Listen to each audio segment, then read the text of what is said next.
오늘은 그리스도의 몸, 교회라는 제목으로 함께 말씀을 나누고자 합니다. 그리고 이 해당 시리즈는 앞으로 몇 주간 지속할 예정입니다. 2026년 고신총회의 여름 성경학교 주제는 함께 세워가요입니다. 이 여름 성경학교부터 이번 여름 성경학교부터 우리 참사랑교회는 아이들만 여름 성경학교에 참여하는 것이 아니라 이 전교인 여름 성경학교로 확대해서 참여했으면 하는 생각이 듭니다. 제가 이런 생각을 한 것은 그냥 갑자기 이것이 튀어나온 것이 아닙니다. 제가 작년에 거창 지역의 이 고신총회, 거창 지역 주일학교 연합회의 여름 성경학교 준비를 위한 말씀과 특강에 초대가 되었습니다. 그때 제가 말씀을 전하고 특강을 할 때 가장 효과적인 방법으로 우리 아이들의 심령 가운데 그 주제를 심을 수 있는 길은 온 교회가 참여하는 것이라고 강연한 바 있습니다. 작년 여름 성경학교 주제가 바로 세계를 품는 어린이였습니다. 어떻게 하면 세계를 품는 어린이가 될 수 있는가? 교회에서 여름 성경학교하고 겨울 성경학교하고 말씀 전하고 가르친다고 되는 것이 아니라 물론 그것도 해야 되지만 세계를 품는 신앙을 가진 부모 아래 그런 아이들이 자라는 겁니다. 그리고 그와 같은 교회 분위기 가운데 아이들은 그와 같은 믿음의 씨앗을 심으며 자라가게 된다는 거죠. 또 지난 주일 오후에 제가 바란 지역에는 바란 반석교회에 초대되어 여름 사역 준비를 위한 교사 헌신 예배의 말씀을 인도하였습니다. 지난주에도 역시 교사 헌신 예배에서 2025년에 전했던 메시지와 같은 그런 메시지를 전했습니다. 여름 성경학교 거기 보면은 이제 용서받은 나, 이제 사랑하는 우리인가 이런 주제로 위해 통합치게 2026년 여름 성경학교 주제라는 거죠. 어떻게 하면 우리가 용서를 받고 용서를 하는 그리고 사랑하는 어린이가 될 수 있는가? 어떻게 해야 될 수 있죠? 가정에서 그런 모습을 보여주는 거예요. 서로 용서하고 용납하고 사랑하고 또 교회에서 용서하고 용납하고 사랑하고 말로는 용서합니다. 사랑합니다. 사랑합시다. 용납해야 됩니다. 백날 해도 가정에서 그런 일이 없고 교회에서 그런 일이 없다면 아이들은 무엇을 배우겠습니까? 그런데 정작 제가 다른 교회는 그렇게 하라라고 말하면서 저희 교회에 이 좋은 것을 하지 않는다면 그것은 좀 문제가 있다라는 생각이 들었습니다.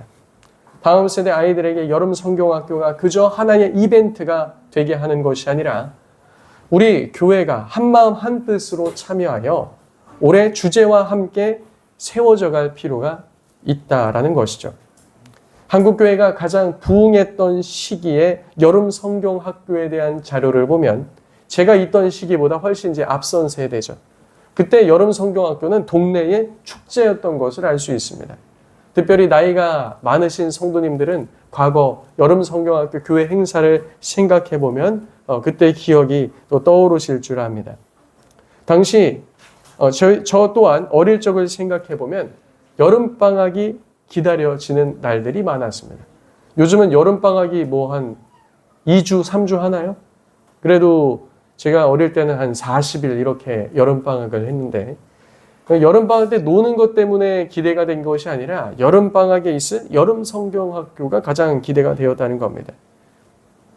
당시 아이들은 역시 가장 기다리던 것이 여름에 갈 가족 휴가가 아니라 여름 성경학교였을 정도이니 말입니다.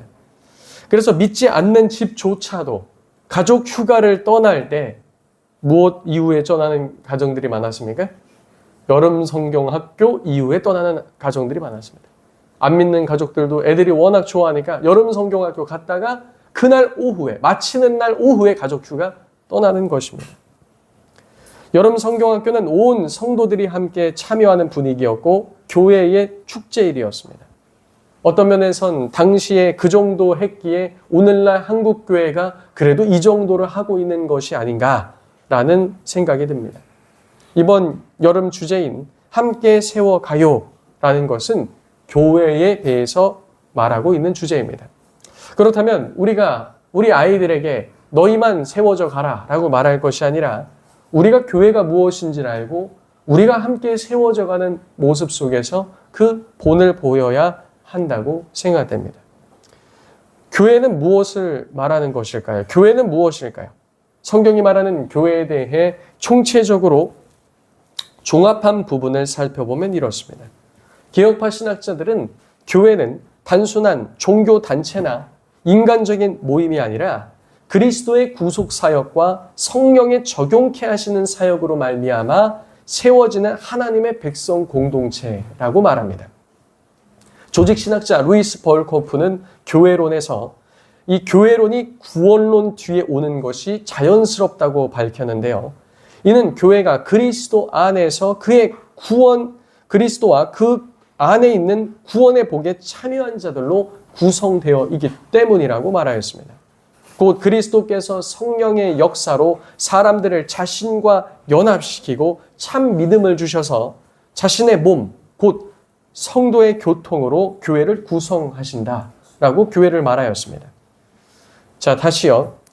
그리스도께서 성령의 역사로 사람들을 누구와 연합시키고요? 그리스도 자신과 연합시키고 그들에게 참 믿음을 주셔서 자신의 몸, 곧 성도의 교통으로 교회를 구성하신다. 성도의 교통이라는 건 성도들이 서로 교제함으로 교회를 구성하신다. 그래서 나홀로 신앙생활, 가나안 성도로서 밖에서 혼자 신앙생활한다. 이런 게 존재할 수 있습니까? 없습니까? 그건 불가능해요. 이런 거는 존재하지 않는다는 거죠. 따라서 교회의 본질은 어떤 외형적인 조직 자체에 있지 않습니다. 박형용 박사 역시 조직 자체가 교회의 본질이 아니라고 말했습니다. 왜냐하면 이러한 유사한 사람들의 조직들은 세상에서도 많이 있기 때문에 그렇습니다. 어떠한 특정한 조직 형식이 교회의 존재의 근본적이라는 생각은 받아들이기 어렵다고 박형용 박사는 설명합니다. 그러나 이것은 교회의 조직과 직분을 무시하는 발언이 아닙니다.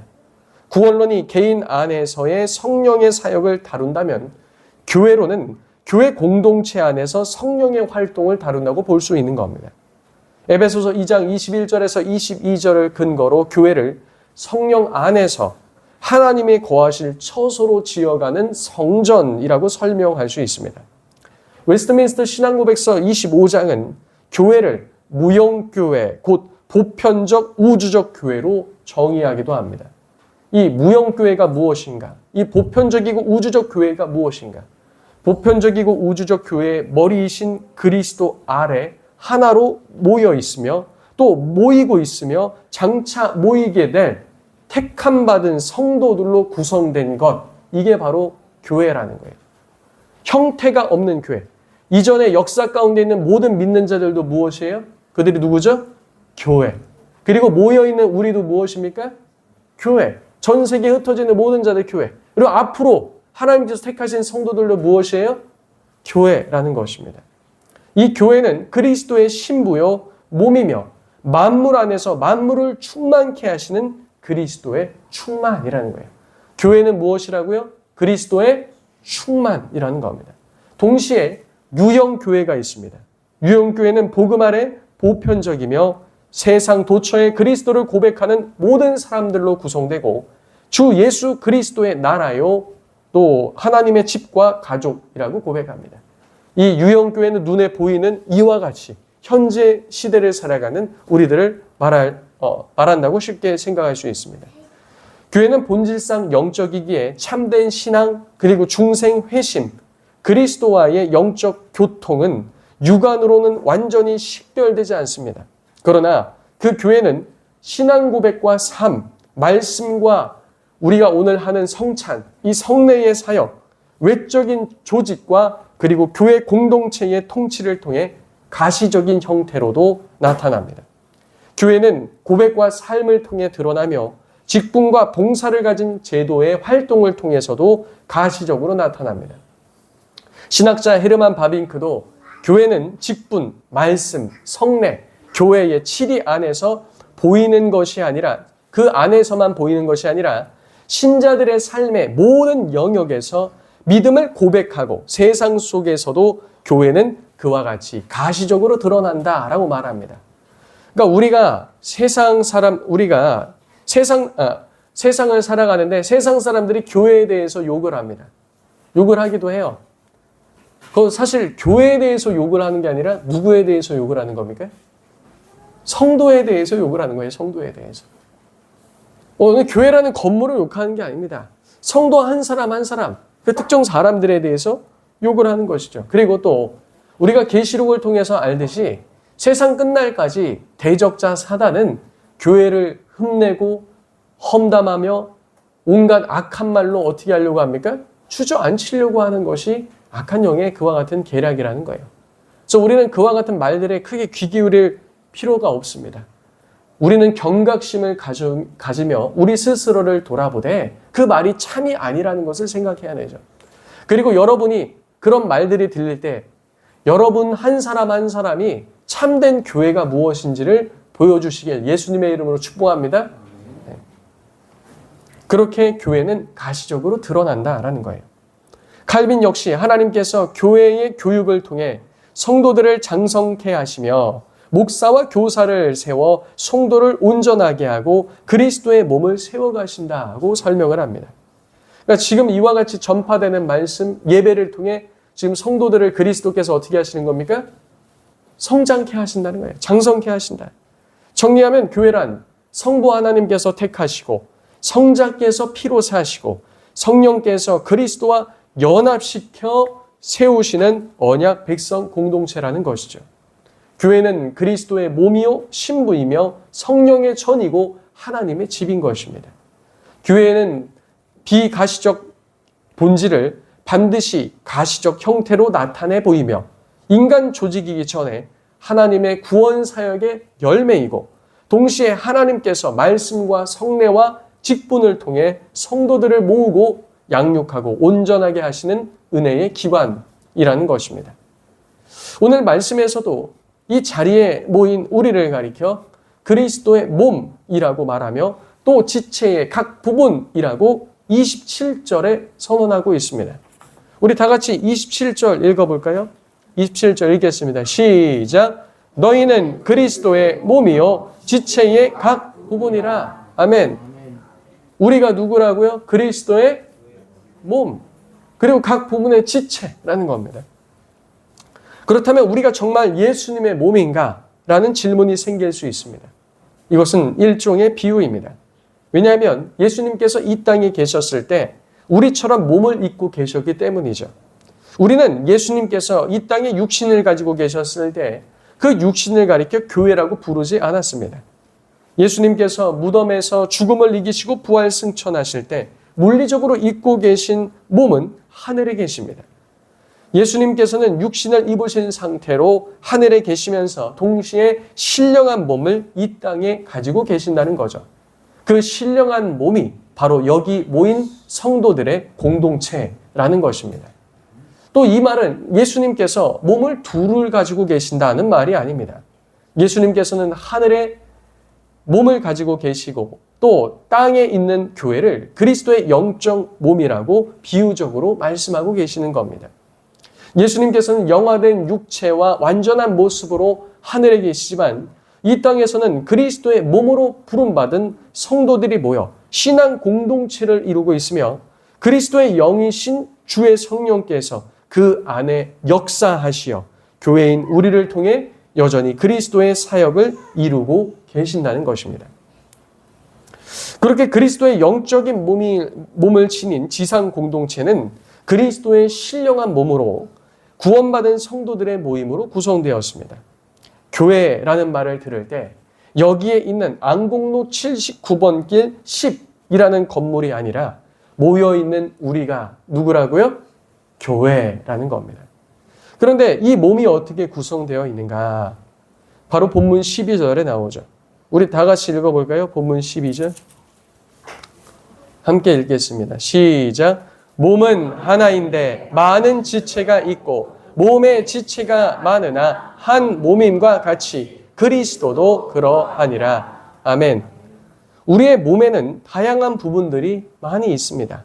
신체 각 부위의 모양도 조금씩 다르고 쓰임새도 다르고 힘과 하는 역할에 있어서도 차이를 나타냅니다. 그런데 그러한 몸의 신체 부위, 그리고 부위들이 있어서도 그 각 부위들이 한 몸을 이루는 것과 같이 그리스도도 그러하다라고 말합니다. 이것은 교회 구성원의 다양성을 말한다고 볼 수 있습니다. 하지만 오해해서 안 될 것은 여기서 말하는 다양성은 개인주의적인 다양성이 아니라 그리스도 안에서 한 몸을 이룬 지체의 다양성을 말해주고 있는 겁니다. 그렇기에 고린도전서 12장 4절에서 11절이 말하는 것과 같이 한 몸으로 부름받은 성도 안에도 각 지체가 다양하기 때문에 은사가 다양하게 나타난다는 것을 말해주고 있습니다. 이 은사라는 것은 기능적인 측면이에요. 우리도 몸에 잘 보십시오. 대표적으로 저에게도 여러 몸의 지체들, 구성 요소가 있어요. 그런데 몸이지만, 이것도 몸이고 발도 다 몸이지만 그 역할은 어떻습니까? 다르다는 거예요. 그래서 은사들도 다르게 나타나는 것이죠. 하지만 이것을 주도하시는 분이 바로 성령 하나님이신 것을 11절은 분명히 말하고 있습니다. 그리고 그 이야기가 13절에도 다시 나옵니다. 오늘 본문 13절. 우리 다 같이 읽어볼까요? 시작. 우리가 유대인이나 헬라인이나 종이나 자유인이나 다 한 성령으로 세례를 받아 한 몸이 되었고 또 다 한 성령을 마시게 하셨느니라. 아멘. 고린도 교회 안에도 유대인들이 있었고 이방인인 헬라인도 있었습니다. 또 그곳에는 종도 있었고 자유인도 있었습니다. 그런데 사실상 이 무리들은 본래 섞일 수 없는 무리들이었습니다. 유대인들은 부정할까봐 이방인들과 함께하지 않는 기본적인 전통과 말씀이 있었으며 이방인들도 유대인들을 상종하기 까다로운 사람들, 그리고 자기들끼리만 뭉치는 민족들 정도로 보았습니다. 또 고대 사회에서 종과 자유인은 엄격하게 나누어져 있었습니다. 그래서 여기 모여있는 모든 구성원들은 실상 한 몸을 이룰 수 없는 사람들이었습니다. 그런데 성경은 이 모든 이들이 그리스도 안에서 한 몸으로 존재한다라고 말하고 있습니다. 그럼 어떻게 이것이 가능한 것인가? 13절 중간쯤 보면 우리가 다 같은 한 성령으로 무엇을 받았다라고 말합니까? 세례를 받았다라고 말해요. 그래서 세례받은 우리, 예수 그리스도를 영접할 때, 믿을 때, 영접하고 믿을 때 우리를 중생케 하시는 성령께서 우리 안에 내주하시며 우리는 다 같이 한 성령으로 세례를 받아 한 몸이 되고 한 성령으로 세례받았을 뿐만 아니라 다 같이 한 성령을 마셨다고 합니다. 성도님들, 세례가 무슨 뜻이라고 그랬죠? 세례가 무슨 뜻입니까? 임종민 성도님, 세례가 무슨 뜻입니까? 갑자기 물어보니까 당황스럽죠? 예전에 우리 임종민 성도님 세례 받기 전에 2주간 세례 설교를 했어요. 세례란 우리 이렇게 물을 이렇게 약식으로 하지만 본래 그 세례는 이스라엘 백성들이 출애굽할 때 홍해 아래를 건너던 사건이었죠. 그리고 신약에서도 물에서 올라오는 그것은 무엇을 상징합니까? 그와 같이 홍해를 건너서 홍해가 올 때 원래 하나님의 택함 받지 않은 사람들은 어떻게 됩니까? 그 물에서 다 수장되어 죽어요. 원래 우리도 죽는 사람들이었어요.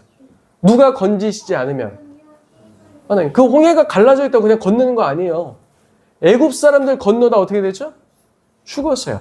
근데 하나님의 택한 백성들 어떻게 되죠? 살리심을 받아요. 오히려 구원을 받았어요. 세례는 죽고 사는 걸 말하는 거예요. 주 안에서 죽고 다시 사는 걸 말하는 겁니다. 성령 안에서 세례를 받았다는 것은 주 예수를 믿는 믿음으로 말미암아 우리는 그리스도와 함께 죽은 자예요. 그리스도와 함께 어떻게 된 자라고요? 죽었어요. 옛사람의 모습, 하나님을 알지 못한 채로 살던 사람의 모습과 삶의 행태는 죽었어요. 그리고 누구로 말미암아 다시 살리심을 얻었습니까? 그리스도로 말미암아 살리심을 얻은 거예요. 그 세례에 참여했다는 거예요. 그리고 성령으로 말미암아 한 성령을 마셨다라는 겁니다. 성령으로 말미암아 충만함을 받았다는 것이죠. 놀라운 것 아닙니까? 그 은혜에 참여하는 자들 안에 누가 내주하세요? 성령께서 내주하신다는 거예요. 근데 여기에는 또 놀라운 신비가 있습니다. 자, 한번 봅시다. 제가 이제 이재욱이에요. 이재욱. 이재욱이 뭔가요?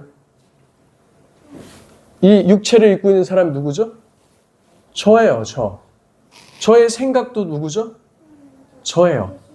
저의 영혼도 있죠? 접니다. 영혼육은 한 번도 분리된 적이 없어요.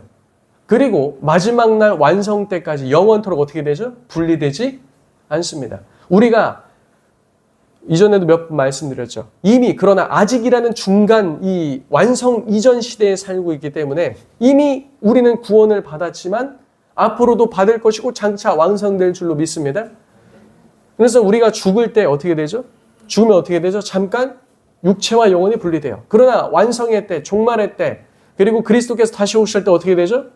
새 몸을 입으면서 완전한 몸 가운데 우리는 부활 영생하게 될 줄로 믿습니다. 그래서 영혼, 육은 분리되지 않아요. 그런데 저의 영을 다른 사람에게 넣어줄 수 있습니까? 불가능해요. 그럴 수 있는 게 아닙니다. 자, 그런데 우리가 금요 기도회 때 조직신학 가운데 신론을 배우면서 하나님의 창조에 대해서 배울 때 영적인 존재의 창조를 우리가 보았어요. 거기서는 특별히 천사론을 배울 때 좋은 천사가 있고 이제 타락한 악한 천사가 있다고 했습니다. 천사는 영적 존재임은 분명해요. 하지만 영적 존재인 천사도 편재하지 않습니다. 그러니까 편재한다는 건 무엇이냐면 어디나 있지 않는다는 거예요. 물론 이제 사단의 경우에, 귀신의 경우에 어떤 사람의 생각을 붙잡기도 하고 귀신 들린다. 그 사람 안에 들어가서 장악을 하기도 합니다. 이거는 이제 귀신 들리는 건 이제 믿지 않는 자에게 해당하죠.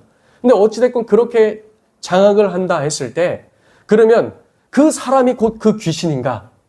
그럴 수가 없어요. 그거는 피조물은 그 영적인 존재가 각 개체로서 독특하게 존재하기 때문에 그런 것은 불가능해요. 그런데 여기 놀라운 신비가 있습니다. 그리스도의 영이신 성령께서 우리가 그리스도를 믿고 영접할 때, 우리를 인치실 때 그리스도의 영이 어디 안에 머무시죠? 우리 안에 머무십니다. 그러면 우린 어떤 존재죠? 그리스도 안에 머무는 존재가 되는 거예요. 이 개념이 약간 좀 이해가 되십니까? 이해가 되십니까? 다시요. 자, 우리의 영은 다른 사람 영에 들어갈 수 없어요. 각 객체들로 각각 존재를 합니다. 심지어는 영적인 존재인 천사나 사탄이라 할지라도 우리의 생각과 어느 육체는 지배하는 것처럼 들어갈 수 있는데 들어간다 할지라도 곧 그 귀신 들린 그 사람이 곧 그 귀신이 아니라는 거예요. 그렇게 될 수가 없어요. 쫓아내면은 떠나가고 그 사람은 그 사람대로 있고 그 영적 존재는 그 영적 존재대로 있는 거예요. 서로 하나가 될 수 없다는 겁니다. 사람도 제가 영이 저렇게 들어갔다가 예를 들어 제 아내한테 들어가서 제 아내가 이재욱이 되고 이런 일이 있을 수 없는 거예요. 그런데 오직 한 분, 하나님께서는 그의 영을 통해 성령께서 그리스도의 영이신 성령께서 우리 안에 내주하신다는 거예요. 그러면은 우리는 어디 안에 있는 겁니까? 그분과 하나가 되는 거예요. 이해되셨습니까? 이게 오직 한 분 하나님만 하실 수 있는 신비라는 거예요. 하나님만 편재하실 수 있는 겁니다. 영혼육이 분리될 수 없는 것처럼 그리스도의 영이 우리 안에 있다면 우리는 어디 안에 있는 거예요? 하나님 안에 있는 하나가 되는 신비라는 거예요. 그래서 아버지께서 택하신 성도를 그리스도께서 구원하시고 또 성령을 통해 그의 몸에 하나가 되게 하시는 적용에 대해서 우리는 고백한단 말입니다. 그리스도의 영이 우리 안에 있다면 우리는 예수님과 무엇이 된다고요? 하나가 된다고요. 근데 그렇다고 해서 예수님이 곧 내가 되고 내가 곧 예수님이다 이런 것은 아닙니다. 이런 오해는 하시면 안 돼요. 근데 오직 이것은 하나님만 하실 수 있는 연합의 신비라는 거예요. 이해되시죠? 영혼육이 우리는 분리될 수 없는 것처럼 하나님 역시 분리되실 수 없다면 그의 영이 우리 안에 있다는 것 자체가 우리는 하나님과 어떻게 됐다는 거예요? 하나라는 거예요. 그분 안에 머물고 있다는 거예요. 그리고 우리 개인이 그분 안에 머무는 것뿐만 아니라 한 성령으로 세례를 받고 다 그 성령으로 마셔서 우리 안에 성령께서 함께 흐르고 있다면 함께 하나 되게 하시는 그와 같은 역사를 하고 계신다면 우리 전체는 무엇이죠? 그리스도의 몸이라는 거예요. 오직 누구만 하실 수 있어요? 하나님께서만 하실 수 있는 거예요. 그러니까 우리를 그냥 타락하고 저주받고 멸망받을 죄인으로 두신 것이 아니라 그의 몸의 지체로 두신 줄로 믿습니다. 물론 이제 이 손가락은 뭐 저이긴 하지만 손가락이죠. 이게 만약 떨어져 나간다고 죄가 없어지는 건 아닙니다. 하지만 이것은 무엇이에요? 저하고 나눌 수 없는 몸의 지체라는 거예요. 우리 성도님 한 사람 한 사람들도 그러한 줄로 믿습니다. 자, 포도나무는 참 독특한 특성이 있어요. 사실 포도나무와 가지는 무엇인가 나누기에 애매합니다. 그렇죠? 왜냐하면 하나로 다 이어져 있기 때문이에요. 그런데 우리는 밑에서 땅에서부터 나오는 하나의 줄기를 놓고 그걸 나무라고 하고 나머지는 뭐라고 하죠? 가지라고 얘기해요. 설령 그 가지가 잘린다고 해서 나무는 죽습니까? 그렇지 않아요. 가지가 죽는 거죠. 떨어진다고 해도. 근데 만약에 나무 줄기를 밑둥을 베버리면요? 그건 죽겠죠. 근데 그리스도께서 비유로 말할 때 아버지께서 포도나무 농부이시기 때문에 그렇게 막 잘해지고 그럴 수는 없다는 거예요. 근데 비유를 드신 건 뭐예요? 가지는 거기서 떨어지면 어떻게 돼요? 죽어요. 근데 가지가 붙어 있으면 어떻게 되죠? 그거는 단지 가지입니까? 그냥 포도나무입니까? 포도나무죠. 그래서 하나님께서 그렇게 놀라운 충만함으로 우리를 부르셨다는 거예요. 그 가지의 충만함이, 그 포도나무의 충만함이 어디서 나타나죠? 가지에서 맺는 열매에서 나타나요. 우리는 그와 같이 놀라운 신비 가운데 부름받았다는 거예요. 우리가 하나님 안에 한 공동체로 부름받았으며 이 모든 것이 가능한 것은 성령을 통해 중생했기 때문이라는 것을 우리는 말씀을 통해 알 수 있습니다. 사실상 신비의 영역입니다. 신비의 연합이에요. 여기에 있는 우리 각 사람 한 사람도 이미 그리스도와 신비한 연합 가운데 있으신 줄 믿습니다. 14절부터 보시면 몸은 한 지체뿐 아니라 어떻게 있다고 합니까? 여럿이 있다고 말합니다. 몸의 각 지체들을 그리고 이어서 쭉 말하고 있습니다. 여기 있는 손도 몸과 연결되어 있으며 피가 흐르고 있고 몸에서 나오는 같은 에너지를 공급받고 있으며 머리의 의지를 따라 움직이되 손과 손가락과 손톱, 팔꿈치, 어깨, 종아리, 허벅지, 고관절과 골반, 발과 발가락 등 그 모든 쓰임새는 제각기라고 말할 수 있다는 거예요. 하지만 이 모든 것은 무엇이라고요? 하나로 움직인다는 겁니다. 때로는 한 부위가 다른 부위보다 약하다고 해서 여전히 약하다고 해도 그것은 여전히 몸이며 몸 중에서 잘 쓰지 않는 듯 보이는 부분이라 해도 그것은 쓰임새가 없거나 실상 쓰지 않는 부분이 아니라는 것입니다. 이처럼 예수 그리스도를 함께 고백하며 그의 영이 우리 속에 함께 내주하며 한 분 하나님과 각기 그리고 같이 교제한다는 것은 우리가 서로 다른 모습을 하고 있고 다양성을 가지고 있으며 다른 생각들을 가지고 있고 삶을 영위한다 해도 우리는 그 그리스도 안에서 무엇이라는 겁니까? 하나, 한 몸으로서 나아가고 있다는 겁니다. 그리고 우리가 서론에서 말했던 무용교회적인 관점으로 볼 때도 그러해요. 역사상 앞으로 있을 모든 성도들과 우리는 무엇입니까? 한 몸이라는 거예요. 지금 우리가 여기 지구상에 있는 모든 지금 숨쉬고 있는 그리스도인들, 교회들, 유형 교회와도 무엇이죠? 하나, 보편적인 교회라는 거예요. 그러나 우리가 하나님 앞에 이러한 귀한 공동체라고 해도 때로는 상대가 마음에 들지 않거나 못마땅한 경우도 있을 수 있습니까? 없습니까? 있을 수 있어요. 우리 가정 안에서도 때로는 그런 모습을 보이기도 합니다. 그때 우리는 오늘 본문에 있는 말씀인 18절도 생각해 봐야 하죠. 각 지체의 다양한 모습은 우리가 다른 지점에 있어서 하나님이 원하시는 대로 지체를 각 몸에 두셨다라고 말하는 거예요. 그러니까 때로는 내가 원치 않는 지체, 마음에 들지 않는 지체, 마음에 들지 않는 형태와 모양과 기능을 발휘하고 있다 할지라도 하나님께서 몸을 다 생각하셔서 그 지체를 어떻게 하셨다는 거예요? 그 지체를 어떻게 하셨다? 두셨다라는 거예요. 거기에 두셨다. 교회도 마찬가지입니다. 가정 안에서도 마찬가지죠. 부부간에도 마찬가지입니다. 모든 가족 구성원에도 어느 하나 없어도 될 사람은 없는 것입니다. 교회 안에도 그렇죠. 쓸모없어 보이는 자, 연약한 자, 덜 요긴한 자, 귀히 여기지 못하는 위치에 있는 자들처럼 보이는 자들이 있을 수 있습니다. 반대의 경우도 마찬가지입니다. 매우 유용한 자, 강한 자, 자주 쓰임받는 지체들처럼 보이는 이들이 있죠. 하지만 오늘 본문이 말하는 것은 어느 하나 없어도 되는 그런 존재가 없으며 연약한 자들 역시 중요한 지체임을 말하고 있다는 겁니다. 오히려 24절에 하나님께서는 부족한 지체에게 귀중함을 더하신다고 말하고 있어요. 부족한 지체에게 하나님은 무엇을 더하신다고요? 귀중함을 더하신다. 사람 보기에 이 사람은 귀중한 지체이네. 저 사람은 저렇지 못한 지체이네. 그러나 그가 하나님 앞에 온전한 마음과 섬김으로 나아가고 있는 지체라면 그 귀중함을 더하시는 분은 누구시라고요? 하나님이시다. 그래서 우리는 특별히 무시할 사람이 있습니까? 없습니까? 없어요. 근데 전제는 그가 하나님 안에 있다는 전제입니다.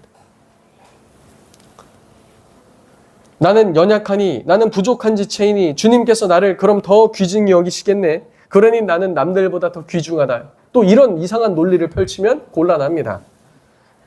주께서 연약하고 부족한 지체를 강하고 유용한 지체와 같이 귀중하게 여기신다라는 것이죠.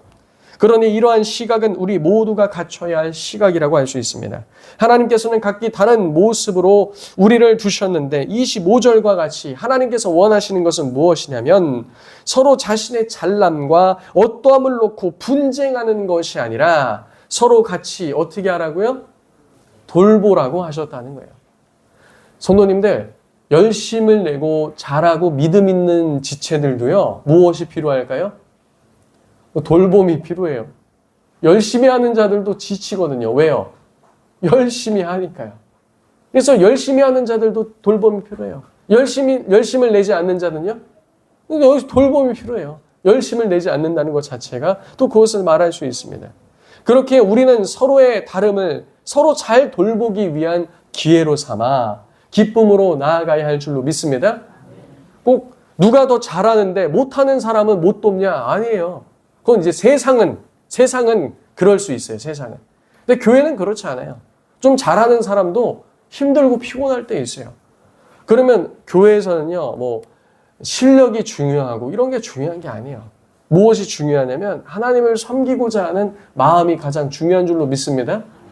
그래서 교회에서 봉사하고 할 때